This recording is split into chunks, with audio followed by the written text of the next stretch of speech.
엄마는 저를 낳지 않았습니다. 친엄마 아니잖아. 남의 자식 키우는 게 쉬운 일인가. 못 들은 척 지나가려던 순간 제 손을 잡고 있던 엄마가 걸음을 멈췄습니다.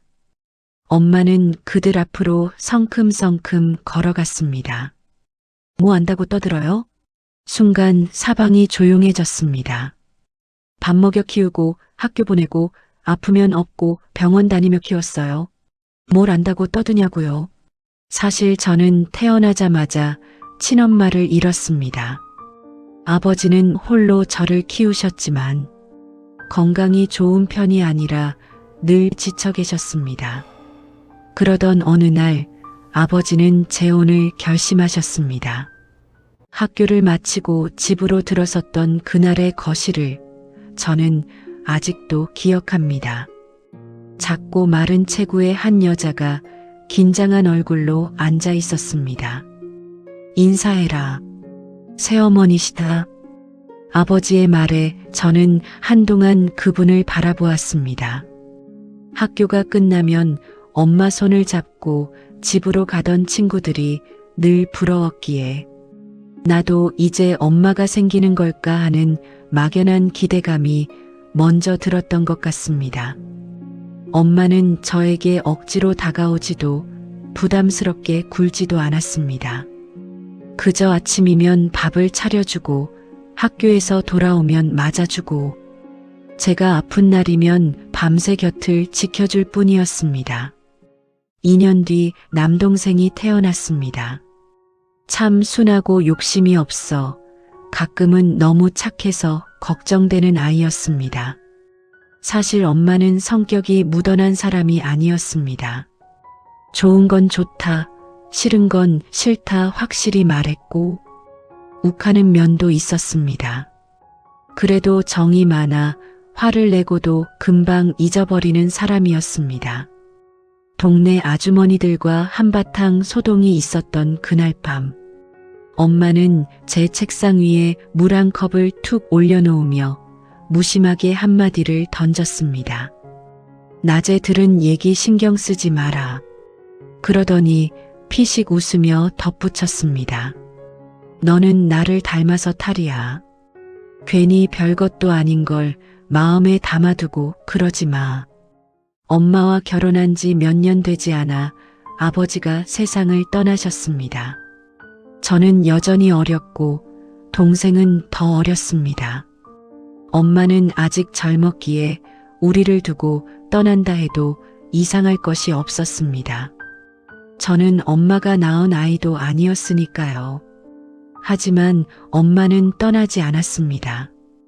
두 아들의 손을 꽉 붙잡은 채 홀로 우리를 키워내기 시작했습니다. 엄마는 새벽같이 일을 나갔다가 밤늦게야 돌아왔습니다. 엄마가 없는 동안 저는 늘 동생을 데리고 다니며 같이 놀고 밥을 먹고 집으로 돌아왔습니다. 돌이켜보면 참 넉넉지 못한 형편이었는데도 어릴 적 유년 기억 속에 저는 우리 집이 가난하다고 느껴본 적이 없습니다. 저녁이면 엄마가 끓여주던 된장찌개 하나로도 식탁은 늘 풍성했습니다. 밥을 먹다 엄마가 말도 안 되는 농담을 던지면 동생은 깔깔거리며 웃었습니다. 오늘은 두부가 주인공이다. 그럼 내일은 누가 주인공이야? 내일은 김치. 별것 아닌 대화에도 우리는 매번 웃었습니다. 집에 가면 엄마가 있고 동생이 있고 따뜻한 밥이 있는 것이 당연한 세상인 줄 알았습니다. 고등학교를 졸업할 무렵 공부를 더 하고 싶었지만 집안 형편과 동생의 학비를 외면할 수 없었습니다. 대학 진학을 미루고 일을 시작해 생활비를 보탰고 이후 작은 회사에 취직했습니다. 월급은 적었지만 매달 정기적인 수입이 있다는 것만으로도 감사했습니다. 그곳에서 평범하고 성실한 지금의 아내를 만나 결혼했습니다. 우리의 첫 신혼집은 방 2칸짜리 낡고 작은 빌라 전셋집이었습니다. 좁고 허름했지만 집 열쇠를 처음 쥐었던 날의 감각은 여전히 생생합니다. 비로소 온전한 우리 가족만의 공간이 생긴 것 같았습니다. 얼마 후 아이가 태어나면서 살림은 더 빠듯해졌지만 퇴근길 집 문을 열면 아내와 아이 그리고 엄마가 있어 이상하리만치 행복했습니다.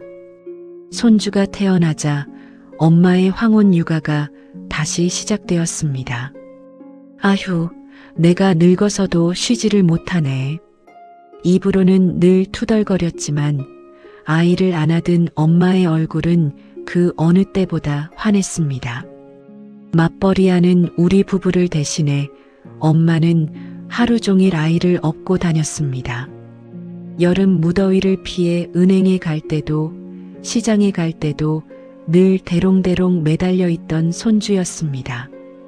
퇴근하고 돌아오면 엄마 등에 엎인 채 아이는 곤히 잠들어 있었습니다. 야, 나 용돈 안 올려주냐? 애 보는 것도 보통 일이 아니다. 엄마가 농담조로 던진 말에 저 역시 웃으며 대답하곤 했습니다. 다음 달에 대폭 올려드릴게요. 말만 맨날 저렇게 잘하지. 정작 용돈을 쥐어주면 엄마는 단 돈 10,000원도 허투루 쓰지 않았습니다. 손주의 과자, 장난감 등을 사는 게 전부였습니다. 옷 한 벌 제대로 사 입는 법 없이 돈 아깝다, 아직 입을 만하다라는 말을 평생의 입버릇처럼 달고 사셨습니다. 둘째 아이가 중학생이 되자 엄마는 그제야 동네 친구들과 어울리며 밥도 사드시고 장도 함께 보며 당신만의 시간을 갖기 시작하셨습니다. 집에 돌아오면 오늘 누구와 무슨 일이 있었는지 특유의 심술궂은 투념을 잔뜩 섞어가며 한참을 떠들어댔습니다. 아유, 그 영아 엄마는 오늘도지 자랑만 3박 시차를 하더라. 그럴 거면 밥이라도 사든가. 연신 투덜거리고 입을 삐죽대면서도 엄마의 얼굴에는 묘한 활기가 돌고 있었습니다. 저는 그런 엄마를 보며 이제야 엄마라는 무거운 굴레를 조금은 벗어던지고 이웃들과 부대끼며 당신만의 살아있는 일상을 보내는 것 같아 보기 좋았습니다. 그러나 언제부턴가 엄마는 예전 같으면 거뜬히 돌았을 시장 입구 벤치에 멍하니 앉아 한참 동안 거친 숨을 몰아쉬는 모습을 보이기 시작했습니다. 엄마, 어디 안 좋아? 늙으면 다 그래, 괜찮아. 손사래를 치며 병원 가기를 한사코 거부하던 엄마는 결국 숨이 턱 끝까지 차오르고 나서야 병원 문을 두드리게 되었습니다. 이후 통원 치료가 시작되었습니다. 병원을 다녀오는 길에도 엄마의 시선은 늘 저를 향해 있었습니다. 니네 사장은 너만 부려먹드냐? 얼굴이 왜 이렇게 상했어? 자신보다 늘 자식 걱정 먼저였습니다. 그 평범하고도 덤덤했던 대화들과 함께 우리에게 허락된 마지막 시간들이 흘러가고 있었습니다. 원래도 작았던 엄마의 체구는 눈에 띄게 더 작아졌습니다. 굽어버린 어깨와 느려진 걸음으로도 답답해 죽겠네. 병원은 맨날 오라가라 난리야 하며 투덜거던 엄마는 어느 날 주저앉은 뒤 결국 병원 침대에서 돌아오지 못하셨습니다. 마지막 순간까지 정신은 또렷하셨습니다. 자식들의 이름을 기억하고 손주들을 걱정하며 끝까지 제 손을 놓지 않으셨습니다.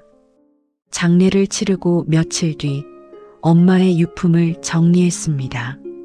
낡은 옷가지 몇 벌과 안경, 손때 묻은 지갑을 들추다 서랍 깊숙한 곳에서 통장 하나를 발견했습니다.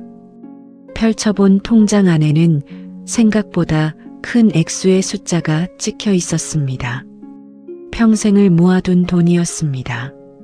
사고 싶은 것, 먹고 싶은 것을 모두 악착같이 참아내며 채웠을 빈칸들. 저는 통장을 붙잡고 한참을 울었습니다. 엄마가 떠나고 몇 달 후 동생과 마주 앉아 소주잔을 기울였습니다. 평소 말수가 적던 동생이 술 기운을 빌려 슬며시 엄마 이야기를 꺼냈습니다. 형, 엄마가 평생 형 얘기 진짜 많이 한 거 알아? 맨날 똑같은 얘기였어. 우리 형은 원래 똑똑한 사람이라고. 집안 형편만 아니었으면 크게 됐을 사람인데 엄마 때문에 고생만 한다고. 엄마는 형이 제일 자랑스럽다고 늘 그랬어. 집으로 돌아와 냉장고 문을 열었습니다. 김치통 하나를 꺼내 장시간 바라보았습니다. 먹지도 버리지도 못하는 엄마의 김치통 앞에 앉아 한참을 머물렀습니다. 남편을 먼저 보내고 피가 섞이지 않은 자식을 키우면서도 모진 세월 앞에 단 한 번도 자신이 불쌍하다고 소리내 울지 않았던 사람. 아픈 몸에도 이른 새벽 어김없이 일터로 나갔던 단단한 사람. 생전에 저는 단 한 번도 당신에게 물어보지 못했습니다. 다른 꿈은 없었는지 말입니다. 엄마는 그 생의 대부분을 우리 형제를 위해 남김없이 소진해버렸습니다. 제 아이들도 이제는 모두 제 앞가림을 하는 성인이 되었습니다. 자식을 품 안에서 키워 세상으로 내보내고 거울 속에서 어느덧 하얗게 새어버린 내 머리칼과 굽어가는 어깨를 마주하고서야 비로소 깨닫습니다. 자식을 키운다는 것이 얼마나 매 순간 나 자신을 깎아내야 하는 고된 연마의 과정인지를 말입니다. 핏줄로 묶인 자식을 키우는 일조차 이토록 버겁고 두려운 순간들이 많은데 그 옛날 30도 안 된 어린 나이에 남의 자식을 덜컥 안았던 나의 엄마는 대체 얼마나 외롭고 무서웠을지 이제야 그 마음의 깊이가 감히 짐작이 갑니다. 자식을 다 키워낸 어른이 되고 나서야 저는 비로소 엄마를 한 인간으로 고독했던 한 여성으로 온전히 마주하게 되었습니다. 이제는 아이들이 독립해 조용해진 집안에서 아내가 끓이는 된장찌개를 볼 때나 냉장고 문을 열던 엄마의 모습이 떠오를 때 당신의 노년만큼이나 나이 들어버린 아들이 닿지 못할 허공을 향해 나직이 고백합니다. 엄마, 고마웠어.